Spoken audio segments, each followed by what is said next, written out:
Good morning, everybody. This is Betsy Wurtzel, host of Chatting with Betsy on Passion Roll Talk Radio. Jeannie White is a producer. We're getting really close to the end of November. I don't know where this month or where this year went to, but I want to wish everyone a happy and safe Thanksgiving, and to remember the caregivers at this time, because it is also it can't talk. It's also National Caregivers Month and National Alzheimer's Awareness Month. So if you know a caregiver struggling, please send over something for Thanksgiving. You have any extra covered dish would be nice. It doesn't take much, folks. Remember to honor a caregiver this month. And I have a very special guest with me today. She has a wonderful resume. She has been a comedian, an author. She's been on various radio shows, National Public Radio. And I'm going to let Brita Miller tell about herself. Good morning, Brita. Well, good morning, Betsy. It's so nice to be here with you today. Do you have a cup of tea there with you? Do I have a what? A coffee? No, I have a soda. You have a soda. I have a soda. Whatever liquid is your preference, I'm not going to judge, right? That's right. Thank you for coming on. I really appreciate you coming onto my show. I'm honored. Oh, my pleasure. My pleasure. My pleasure. It's always fun to find ways to, my thing is I help caregivers carry on. And you could talk about your bio, what your background. I know you were a caregiver to your mother-in-law. Is that correct? Or to your mother? To my mom, yeah. So I was an accidental caregiver, as I think most family caregivers are. I had no plan. I had no training. I had no clue. All I knew was I loved my mom. And when she had a stroke and had developed what is it? Now my mind is gone. Maybe I'm losing it too. But congestive heart failure that led to vascular dementia. So she didn't have Alzheimer's, but she certainly experienced dementia, which meant I had the pleasure of experiencing dementia as her caregiver. And then she moved in with us, and I had a busy household. I had a home office. I was the general manager of a boutique catering business, so I didn't do any of the cooking or the serving, but I did all the planning and phone work and contracts and things like that over the phone. I had 3 young teenagers at the time, and all 3 of my kids are adopted, and 2 have special needs. So we had a lot going on in this house, and Mom moved in, and at the time it was really good because it was a stimulating environment for her. There was always something going on, coming and going. I think she enjoyed it. We were going through a remodeling a bit. My husband was building a family room, and you know how you put up the plastic, when you want to keep the drywall dust out of the rest of the house, or you think you're going to keep the drywall dust out of the rest of the house. And my mom would set up a chair so she could watch my husband work, and she said it was like HGTV live, So, but it was a lot slower. But anyway, so that Mom lived with us, and she was in good form for about 6 years, and then she really started to decline, and that's when my role changed. I went from being her daughter with my mom living in our house that needed some help to really being a full-time caregiver. And at that moment, this is when I knew God had a sense of humor, because mom is, getting into dementia. I'm getting into mental pause. And my teenage daughter was experiencing PMS at new heights or lows. And the hormones were just bouncing off the walls in this house. And my poor husband, that's all I have to say. But I learned so much, and I read so much, and there were the 3 biggest things. 2 of them I kind of expected, but the third one threw me for a loop. And the 2 big things were I experienced exhaustion like I had never known, and frustration, particularly when you deal with someone with dementia. the frustration is, it's like every day is a day at the Improv, except nobody's really laughing. Exactly. What worked You're right. What worked yesterday is probably not going to work today. What they did or liked yesterday is probably not going to work today. And you can count on them not remembering, whatever yesterday was discussed or planned or whatever. And so you have to develop this, I call it the gift of mental agility. And that's one of the most important things that caregivers need to take care of themselves so that they have the mental agility to be their best selves, to be able to respond to the relentless needs, but the physical needs, the mental needs, the emotional needs on yourself that you have to have in order to be the caregiver that you want to be. The third one that was the shocker for me that I didn't expect, because I've always been a pretty social person, was the feeling of isolation. I was in this busy household, but, I found myself turning down my invitations from my friends to go meet for a cup of coffee or to go out and do things for pleasure because, as you said so beautifully in your recent podcast, the feeling of guilt. Well, what business do I have to go to a movie when my mom can't leave the house? Or I am so selfish that I just want to go by myself to the library or to go for a walk for 20 minutes. That's, I should be home. I should be, making food. I should be thinking of ways to help my mom instead of just thinking about myself. And it took me a long time to get over that. But the feeling of isolation, here's my best example that when I think about it that I think people can relate to. When my kids were little, I was with a group of moms, even sisters-in-law, we talk about raising our kids. And, conversations would come up like about potty training. And they'd say, so how's it going? And, are you using the pull-ups or did you go right to the little panties? And what are some tricks that you're using to help them be successful and learn to be potty trained, right? So that's the experience you have as a mom with young kids. But when you are a caregiver and you're dealing with your loved one who's older or just developing incontinence or has other issues, I had no idea of what was normal. I had no idea what I should be doing next or what was reasonable. And no one ever said to me, so, Brita, is your mom using Depends now? How's that going? Nobody, because nobody talks about it.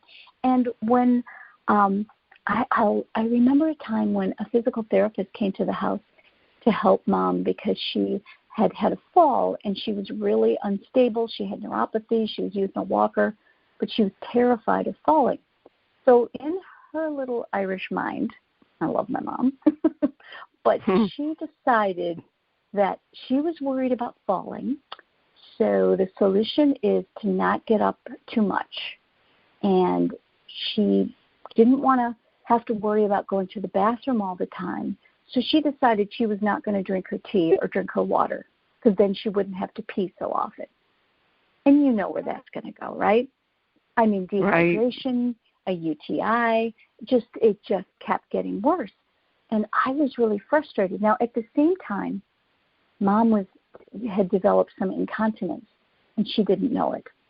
And one of the primary things that I tried to do was to help her maintain her dignity. That whatever I did, I thought, okay, how can I do this so that Mom doesn't feel embarrassed or that I could do it in a way that she's not going to feel diminished. And I didn't bring it up to her. And I was changing the bedding like 4 times a day. And I remember her walking, imagine her coming out of the bedroom with the walker heading toward my new sofa. It wasn't new, but I liked it. And in my head, I hear the theme song to Jaws. Dun, dun, dun, dun, dun, dun, dun, dun, dun, dun, dun, dun, dun, as she goes to sit down. And I try to swoop in and say, oh, Mom, why don't you come on over here and sit in the leather chair? It's got a nice towel on it and everything. And she'd say, oh, no, I prefer the sofa. It's very comfortable. Fortunately, she was slow, so I could swoop in and put the towel underneath her before she sat down on the couch. But I was stressed. I'm worried about my mom, but, I'm also worried about my furniture. So I don't know what to do. Well, one day, Daryl, the OT, was at our house, and he's helping Mom do some exercises, and it was a struggle. And as he goes to the back door, I go to see him out, and I said, Daryl, by the way, I said, Mom is, she's not drinking a lot, and she's developed some incontinence, and, do you have any suggestions or ideas? And he says to me, and these are the magic words, 3 magic words whenever you want to convince anyone of anything. Are you ready? You might want to write these down. You ready? Studies have shown that people who wear disposable underwear have fewer falls. And I looked at him because I didn't get it. I said, yeah. He said, yeah, because so often people who, if they're afraid of falling, they wait until the last second to go into the bathroom, and then they rush. And that when they rush and they feel panic, that's when they're most likely to trip, or they're most likely to have a misstep. But if they're wearing disposable underwear, then who cares? If they have a leak, there's no mess, there's no stress, it's not a problem. And I thought about this, and so 2 things. One, he referred to them as disposable underwear, and I believe that anybody over the age of 3, you should call them disposable underwear, because to call them diapers isn't going to end well. I mean, I think it's demeaning. I think people feel diminished and embarrassed and ashamed. So if you call it disposable underwear, it's just a whole different mindset. So you're right. I walk into Mom and I say, Mom, I was just talking to Daryl and he just told me something really interesting. I said, did you know that studies have shown that people who wear disposable underwear have fewer falls? And she looked at me and she said, is that right? Why would that be? So I tell her the whole story. And then she looks at me and she says, well, that sounds good. Do you think we could get some of those? Do we think we could get some of those? Yeah, I think so. So I got in the car. That's amazing. Drove to the market, bought them, came home, took her dresser drawer, and dumped out all the old underpants. I threw them all away, and I filled the dresser with little rows of these little pink rectangular packages. And she had tried it on, went on, and thought they were very comfortable, and she was delighted. And the thing is this, she was participating in this. I didn't tell her, Mom, you have to start wearing diapers, or you have to start wearing disposable underwear. And it was about something she cared about. It wasn't about leaking on my couch. It wasn't about leaking or being embarrassed or ashamed or anything. It was solving her problem.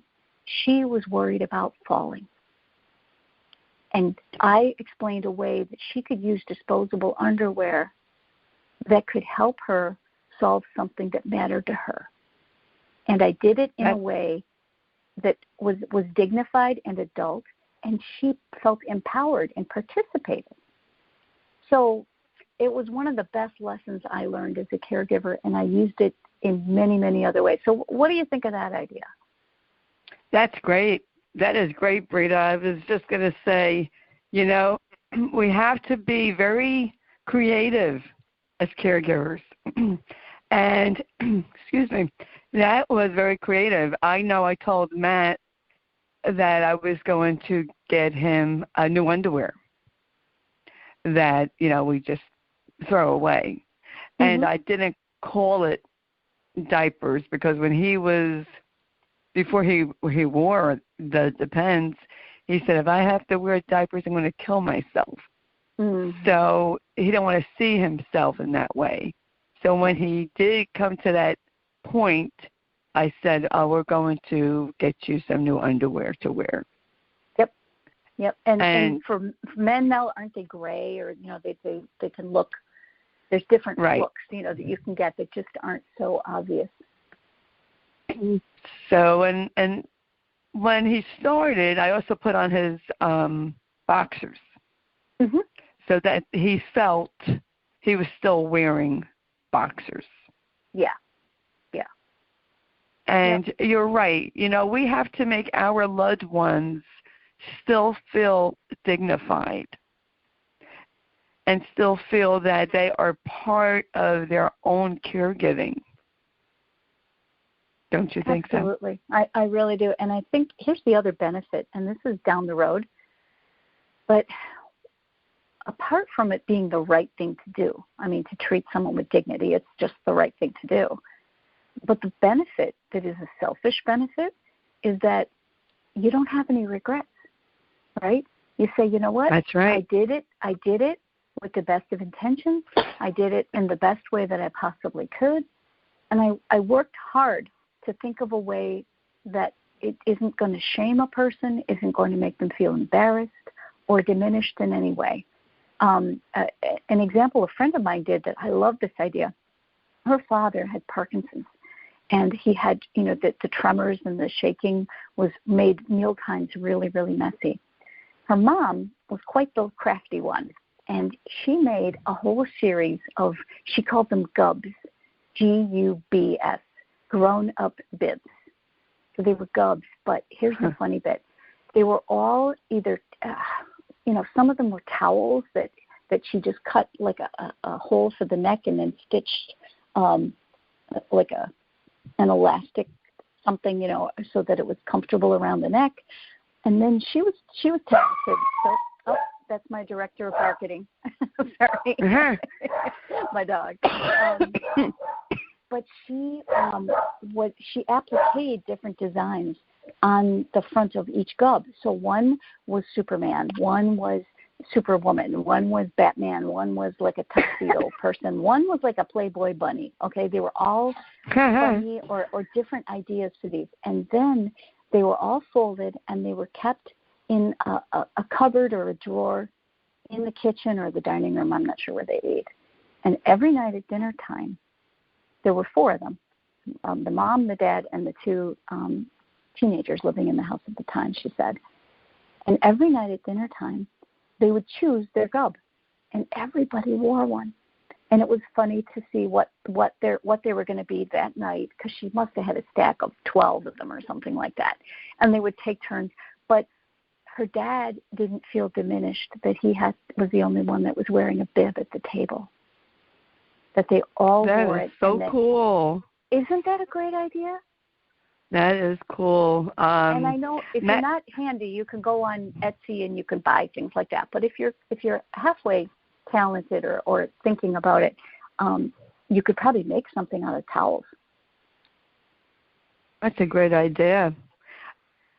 Matt doesn't have Parkinson's. Well, no, I feed him. Mm-hmm. I wish I knew about that.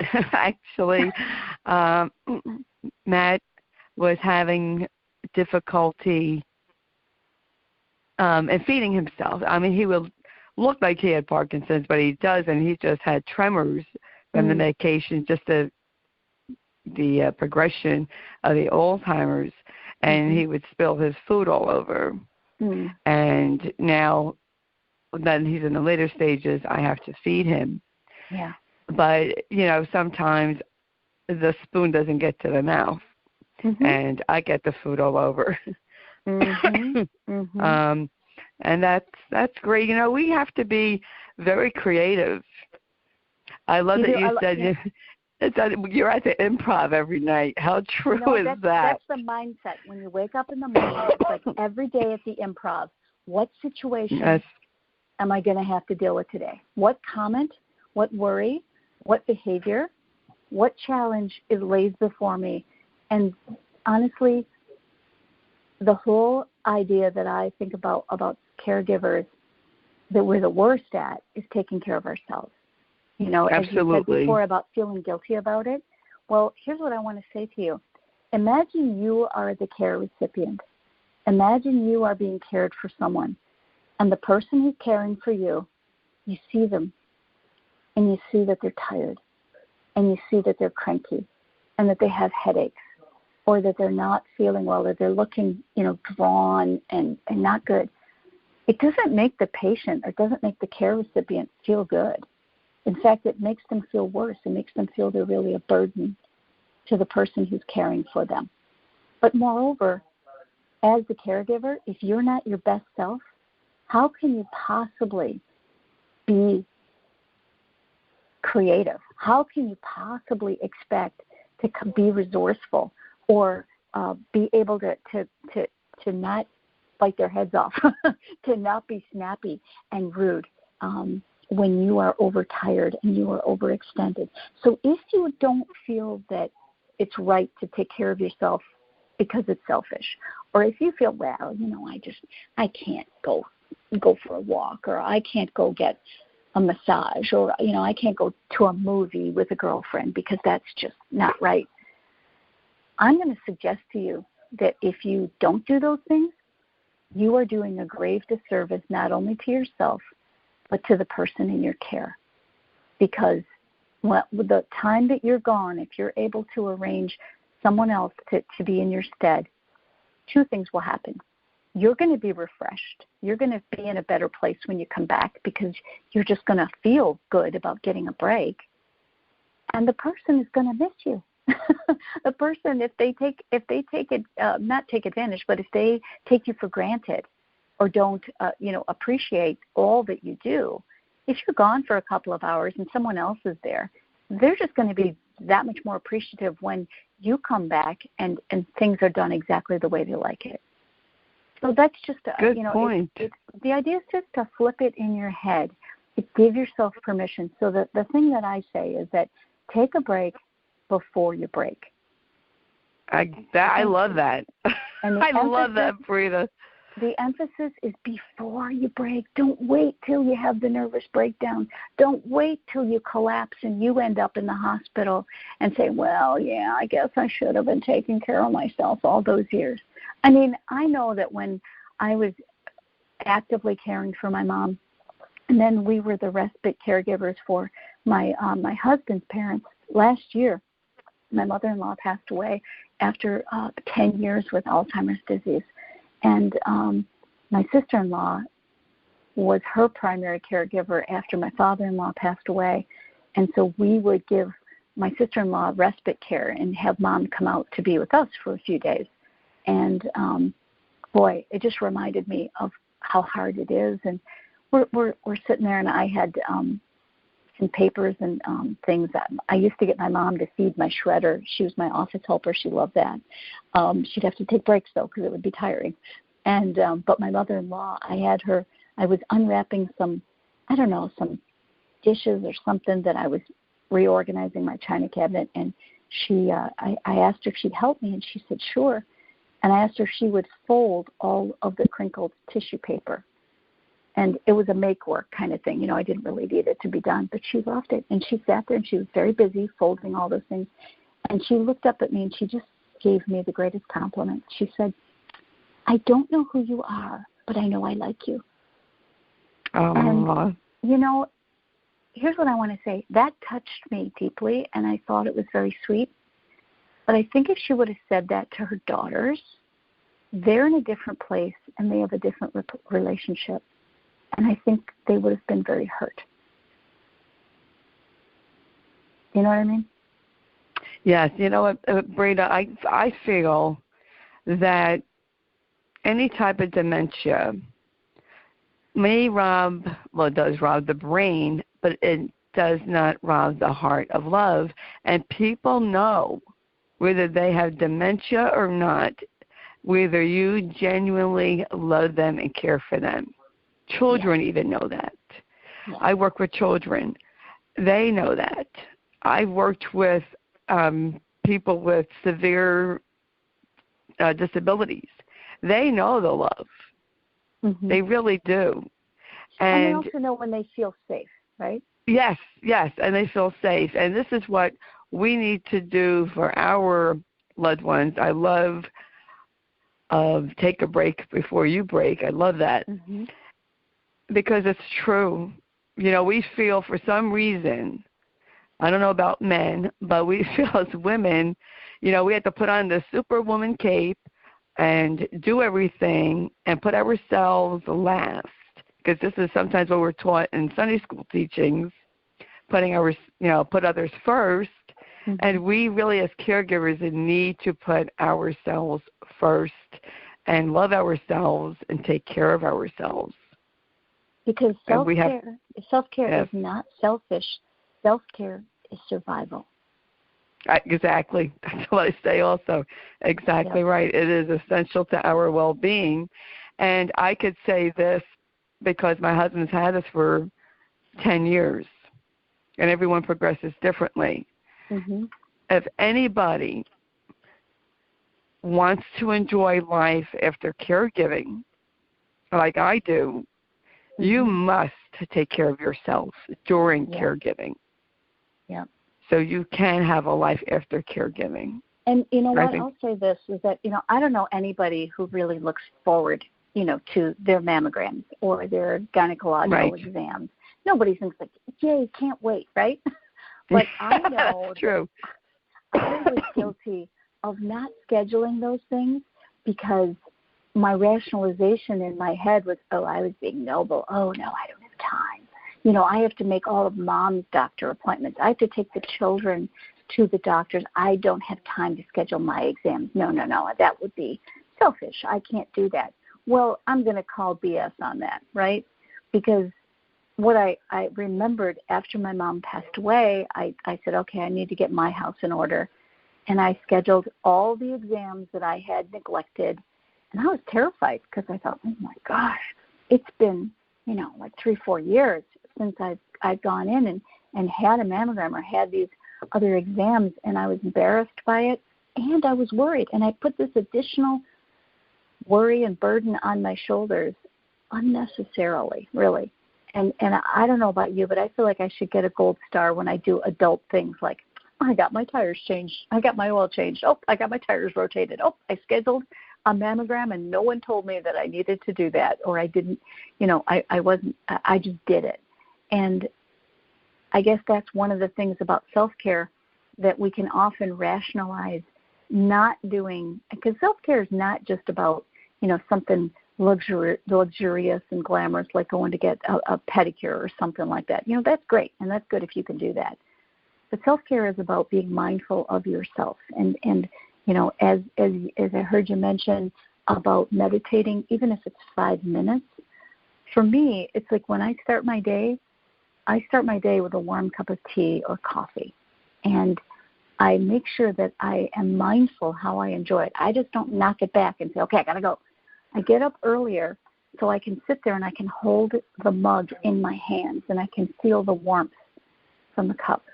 And I can let the steam come up into my face and I can feel that warmth.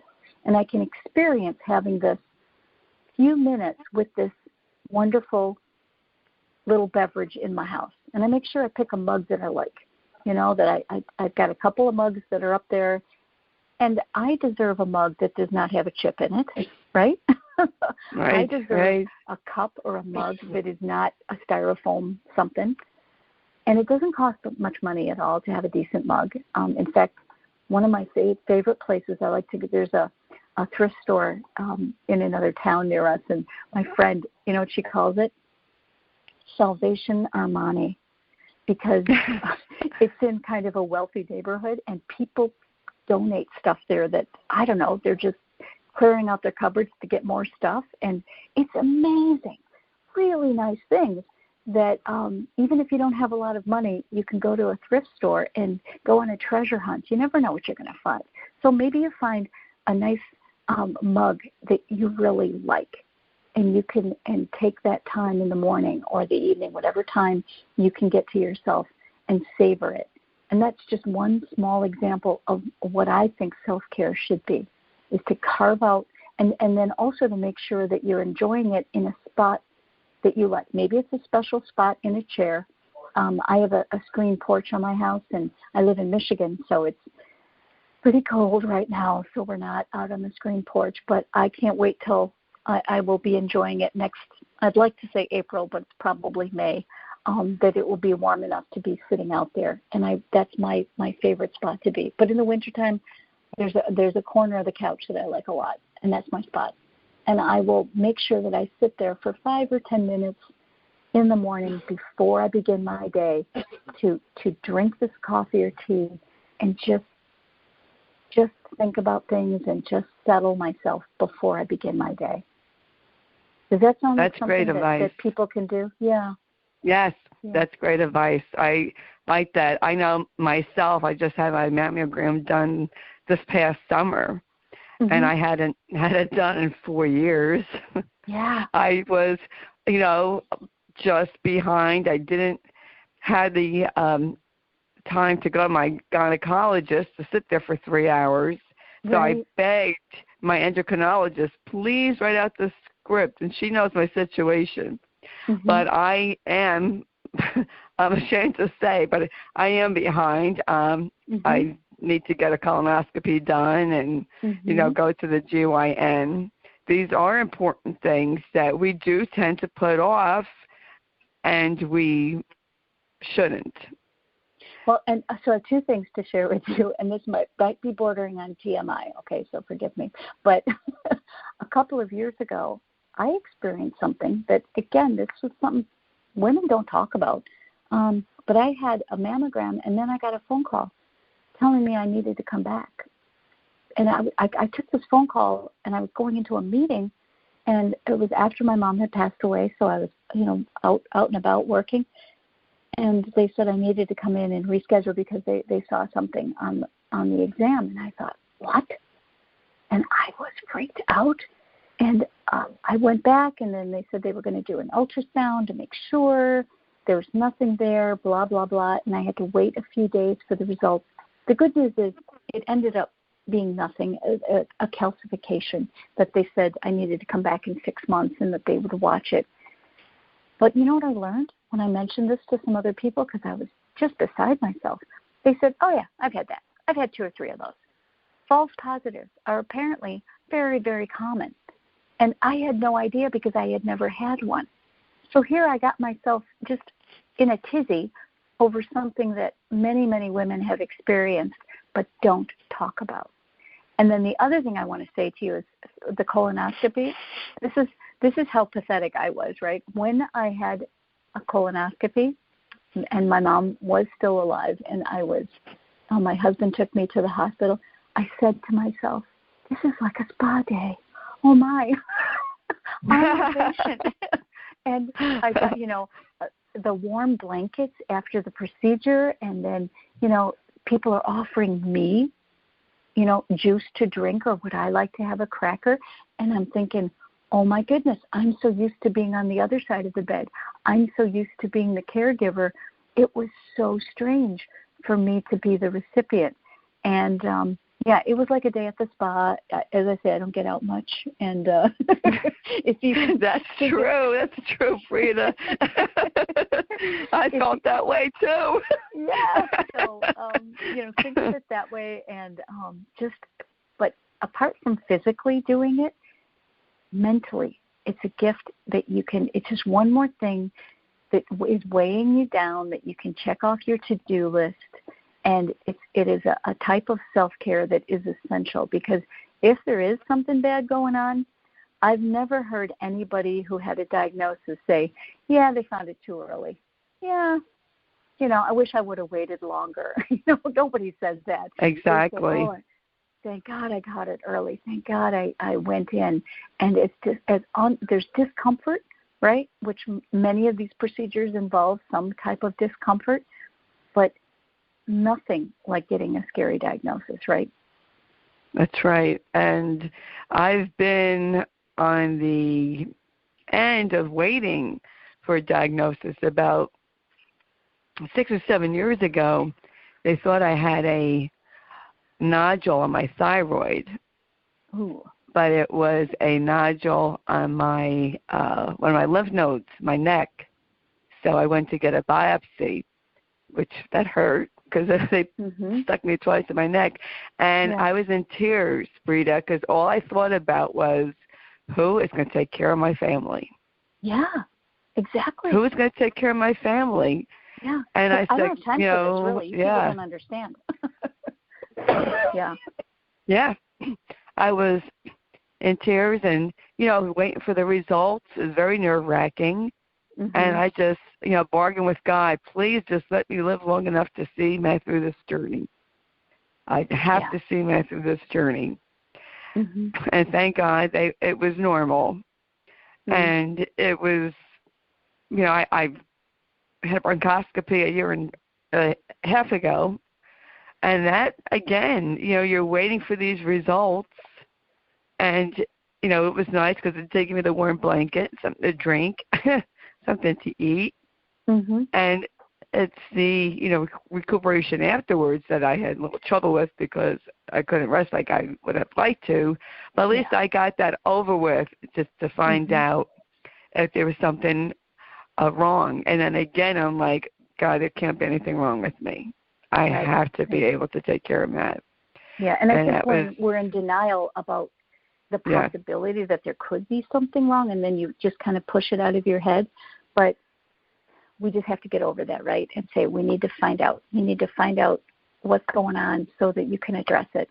And many, many years ago, when my son had to have surgery, minor surgery, and we had adopted him, and we were having this surgical procedure, and I was so worried about the anesthetic because they wanted to know family history about, any allergies or reactions to anesthetic, and I didn't know. And so we were terrified. And I remember being really wound up about this, and we were at a children's hospital, and we're in the recovery room, and he was fine. The procedure went fine. It was not a big deal. And the surgeon looked at me, and he said this in the kindest way, but it has stuck with me. He said, Daniel's going to be fine. And he said, here's the thing. This is a fixable problem. Look around you. There's a lot of people that don't have fixable problems. And I looked around me and I saw parents cradling their children that had cancer, cradling children that had, very, very serious illnesses. And this was a really minor thing. And I thanked him for that. But I really thanked him for that perspective because that has carried me through as I really put problems in life in two buckets. They're either fixable, and you do whatever you have to do to fix it. It might cost you time. It might cost you pain. It might cost you money. It might take learning. It might be something, but it's a fixable problem. And then there are problems that are not fixable, like Alzheimer's disease. And then you have to figure out, how can I manage it? How can I deal with it? What's the best way for me to respond to something that I can't fix? And it's really hard. Yes, exactly right. Very true. So I don't know if that will be helpful to people, but sometimes, especially when you get really frustrated, and to recognize, okay, you know what? No matter what I do here, I can't really fix this, but maybe I can mitigate it. Maybe I can make it better. Yes, I also think, Brita, and I have learned this the hard way, because I also took care of my mother-in-law who had Alzheimer's. We can't change the course of this disease. No. And we can't stop this disease. What we can do is watch our reaction to this disease and try to find something positive in each day. And, being thankful really changes your mindset. And they say stress really affects your health big time. Mm-hmm. We need to de-stress. We know we're in a stressful situation. We know what the outcome is of this disease, but we have to change our reaction to it. And that's one thing, Brita, is, people feel guilty, which is what I talked about in my audio cast. And when there's no need to feel guilty, and caregivers, we're our own worst enemy. Don't you find that?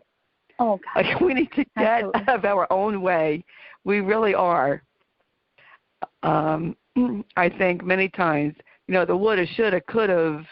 Hindsight is 20/20. You do the best you can with the information, the knowledge that you have at that time. Yep, it's so true. And I think that sometimes people think, though, that if they are worriers, I remember I work really hard not to worry about stuff that I can't control, right? And it's not always easy, but I remember there was something happened and things were just fallen apart. And a coworker of mine, I was working at a university, she was the type that would get into a tizzy about things and would really react physically and verbally, and she would get really upset. And I was remaining calm, and I was trying to figure out, okay, this isn't good. What's our next step? What are our choices? And she looked at me and she said, Priya, don't you care? And I looked at her and I said, Jane, I care very much. But I didn't want to say to her, but your reaction is not really helpful and in your response. But she gauged that I think she felt that her overreacting or being really strung out was a measure of how much she cared. And the fact that I was calm and looking at things in a more objective way, she perceived that I didn't care.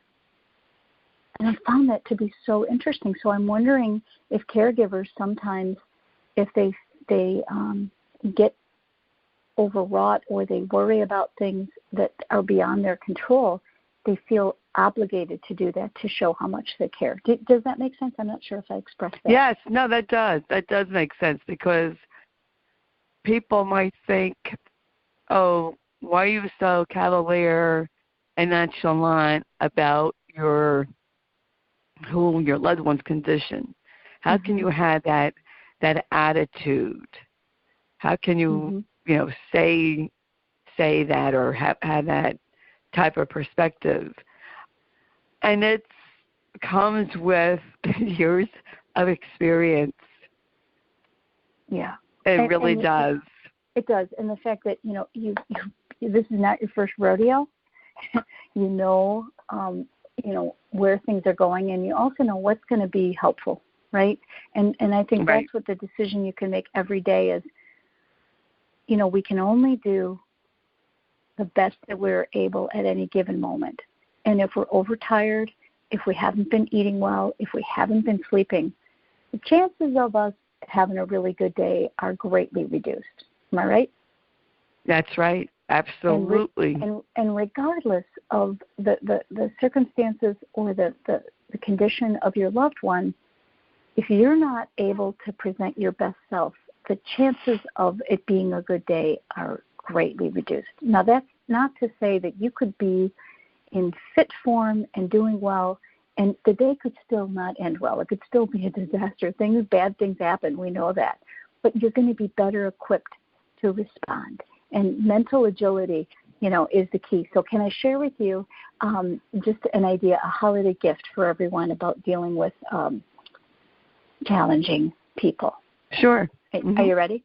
Okay, this is my go-to thing. It's called mental bingo, right? And the idea behind mental bingo is you can't control other people, but you can control your reactions to others. So it all stays in your head. Make sure you don't write this down. I don't want anybody to be subpoenaed or get in trouble. No evidence, right? But if there are people that say things that irritate you, that push your buttons, or that ask you questions that are inappropriate or that just would make you angry, fill out this imaginary bingo sheet in your head with all of these different things that are coming down the road, particularly maybe at a holiday dinner, that someone who's going to ask you, so, when are you getting married?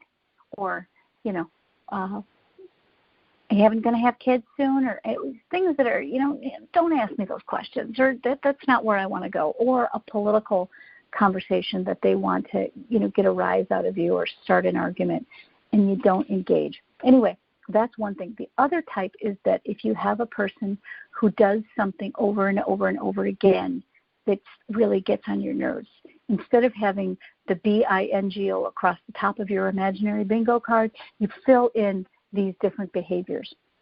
Every time they say it or do the thing, you get to check off one of the boxes. And after they've done it 5 times, you get to say, bingo. And honest to goodness, it's strangely satisfying. I can't tell you why, but it works for me. And I've shared this with lots and lots of people. And I did a presentation for a group at the University of Michigan.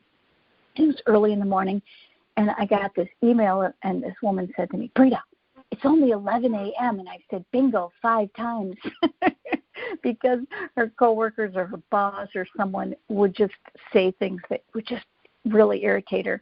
And now she turned it into a game. So instead of letting them get under your skin, you know it's coming. You know who you're dealing with. These are people that this is their thing. And instead of getting agitated because they're going to say this to you, put it on a bingo card. And when they say it, you just smile. And in your head, you check it off. And then who knows, we could have all of America saying bingo around the Thanksgiving dinner table this year. I love that. So that mental is so bingo cool. is your go-to resource for dealing with difficult, challenging situations. Again, you can't change these people, but you can change how you respond. Exactly. I'm learning that. In my old age, I call it, I am learning that.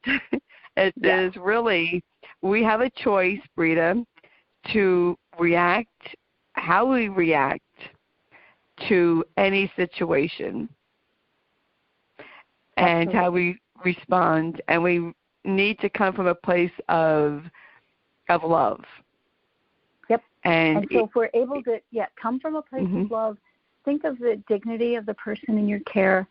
Try to find some humor. You know, the idea with the Gubs and the Bibs, that, you know, they were funny and that everyone wore them.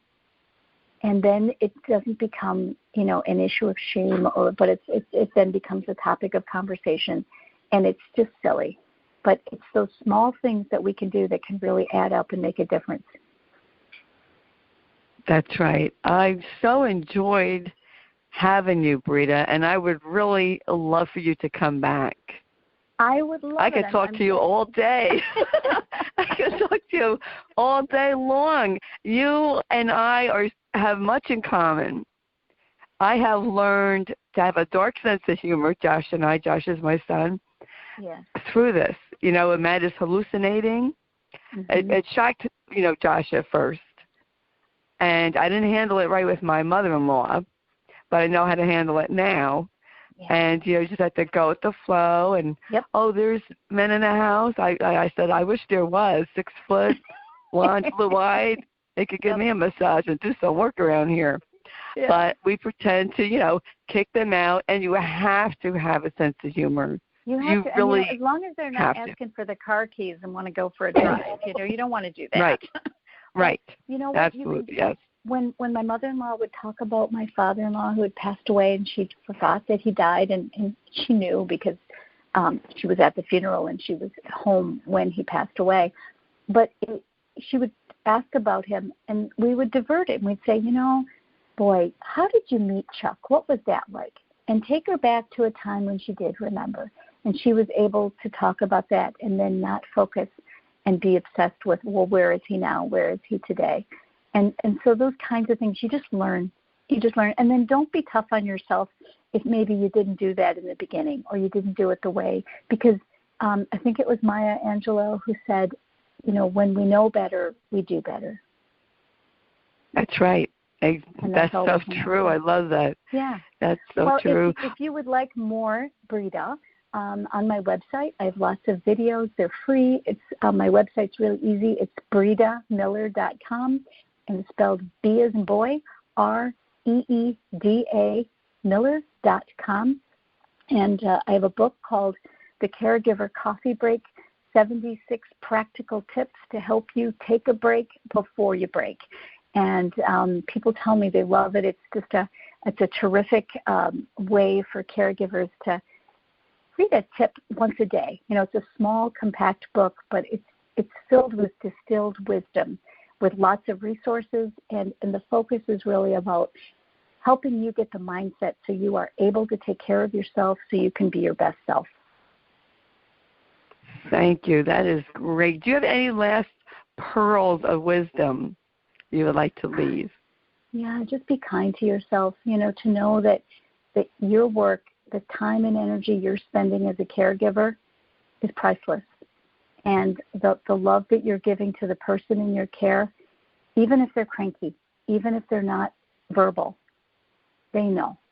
And they feel safe and they feel loved because of the choices that you made to be present with them. Or if you're a long-distance caregiver, to make sure that things are as good as they possibly can be. And just, I appreciate you, And I hope that you do remember to take care of yourself. And my words are, take a break before you break. And tell them Brita said so. That is great. That is just wonderful, excellent words of wisdom. Can people get in touch with you through your Facebook page, or do you prefer your website? Website's good. I have a special Facebook page that is called the Caregiver Coffee Break, and I post things that I either find to be funny, because that's most important, clever, or inspirational. So it's a safe place to go. People, whenever you find cool ideas or cool articles or things that are supportive and positive, that's a place to go, the Caregiver Coffee Break. I do have a membership group called the Caregiver Clubhouse, and the information about that is on my website, which is britamiller.com. Thank you. Thank you so much, Brita. Listeners, I hope you check out all of Brita's information, her website, her videos, her audiocast, podcast. Check out her book. It has rave reviews on Amazon. And enjoy your Thanksgiving. Enjoy your loved ones. Don't get stressed out. Your loved ones, they don't care about your turkey, how it turns out. They want you stress-free and in a good mood. And I want to encourage listeners, please share this audio cast, share the blogs, read the blogs that Jeannie White works so hard on. Jeannie White does a wonderful job. And I would like for a response to this audio cast. What did you think? Did you like the information? And I would like to know what you would like for me to discuss on Chatting with Betsy. What topics? If you hear this and you would like to be a guest in my show, please contact me on my Facebook page or through Passion World Talk Radio. This is Betsy Wurtzel on Chatting with Betsy on Passion World Talk Radio. Jeannie White is the producer, caregivers out there, and everyone else. You are a shining star in your own life and to someone else. Shine like one. Be proud of who you are and love who you are. Thank you and have a blessed day. Bye-bye.